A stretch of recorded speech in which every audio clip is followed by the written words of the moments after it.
IVF ట్రీట్మెంట్కి best age అసలు ఎప్పుడు రావాలి? ఐవీఎఫ్ ట్రీట్మెంట్కి బెస్ట్ ఏజ్ అంటూ ఏం లేదండి. 18 ఏళ్ళ వయసున్న అమ్మాయి పెళ్ళయ్యి 25 ఏళ్ళు వచ్చేసినాయి అంటే 7 ఏళ్ళు అయిపోయింది పెళ్ళయ్యి, ఆ అమ్మాయికి పెద్ద ప్రాబ్లం ఏం లేదు, భర్తకు ప్రాబ్లం ఉందనుకోండి, లేదు అసలు భర్తకి భార్యకి కూడా ప్రాబ్లం లేదు, ఇద్దరికి ఏ టెస్టులు చేసినా మంచిగా ఉంటుంది, కానీ అన్ఎక్స్ప్లెయిన్డ్ ఇన్ఫర్టిలిటీ అంటే ఫలదీకరణంలో ప్రాబ్లం అయింది.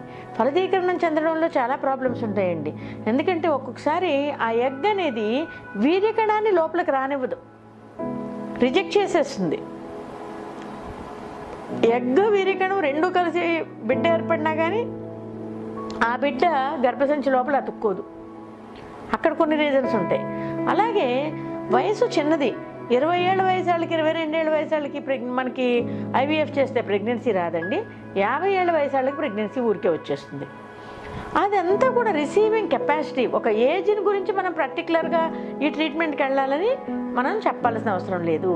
ఏజ్ కంటే కూడా అవసరం, మీకు బిడ్డ ఎంత వరకు అర్జెంటుగా అవసరం ఉంది అంటే, ఒక్కొక్కళ్ళు చిన్న ఎగ్జాంపుల్ చెప్తా. ఒక్కొక్కరు పీరియడ్ వచ్చిన టైంలో అసలు ముడుచుకుని పోయి కడుపులో నొప్పని, కాళ్ళు నొప్పని, నడువు నొప్పని, కాళ్ళు లాగేస్తున్నాయి అని అలా పడుకునే పోతుంటారు.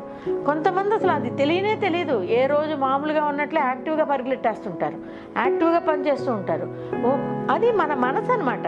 అంటే మనం దానికి యాక్సెప్ట్ చేసామనుకోండి అయిపోతుంది, అంటే పని జరుగుతుంది. అలాగే ఒక భర్త యొక్క కుటుంబంలో కంటే అత్తగారి ఫ్యామిలీలోకి వెళ్ళి ఆ అత్తగారిని, ఆ ఫ్యామిలీని మన సొంతంగా యాక్సెప్ట్ చేస్తారనుకోండి మీరందరూ, డెఫినెట్గా ఆ ఫ్యామిలీలో మీరు బాగా ఇమిడిపోతారు, ఇన్వాల్వ్ అయిపోతారు.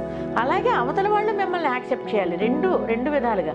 అలాగే ఆ యొక్క యాక్సెప్టెన్స్ ఆఫ్ ద ఎండోమెట్రియం అనేది మీకు ఐవీఎఫ్ ట్రీట్మెంట్ సక్సెస్ అవ్వడానికి చాలా ఇంపార్టెంటు. ఏజ్ అనేది ఇంపార్టెంట్ కాదు అని నేను అనను, ఎందుకంటే ఏజ్ అనేది చిన్న ఏజ్లో తొందరగా మీరు ఐవీఎఫ్ ట్రీట్మెంట్ చేసుకుంటే మంచి ఎగ్ ఉత్పత్తి అవుతుంది కాబట్టి తొందరగా సక్సెస్ కూడా అవుతుంది. అలాగే 50 ఏళ్ళ వరకు మీరు వెయిట్ చేయండి అని నేను చెప్పను. మీరు 20 ఏళ్ళు కాదు, 22 ఏళ్ళు కాదు, 25 ఏళ్ళు కాదు, 30 కాదు, 35 కాదు, మీకున్న అవసరాన్ని బట్టి, మీకున్న ప్రాబ్లం బట్టి ట్రీట్మెంట్ తీసుకోవడం అనేది మనకి చాలా చాలా ఇంపార్టెంట్. అంతేగాని వయసు 20 ఏళ్ళేగా, 22 ఏళ్ళేగా మనకి ఇప్పుడే ట్రీట్మెంటు, ఇప్పుడే పలానా వాళ్ళకి 35 ఏళ్ళకి పుట్టారు, వాళ్ళు వేరండి, మీరు వేరు. మీకున్న ప్రాబ్లం వేరవచ్చు, వాళ్ళకున్న ప్రాబ్లం వేరవచ్చు.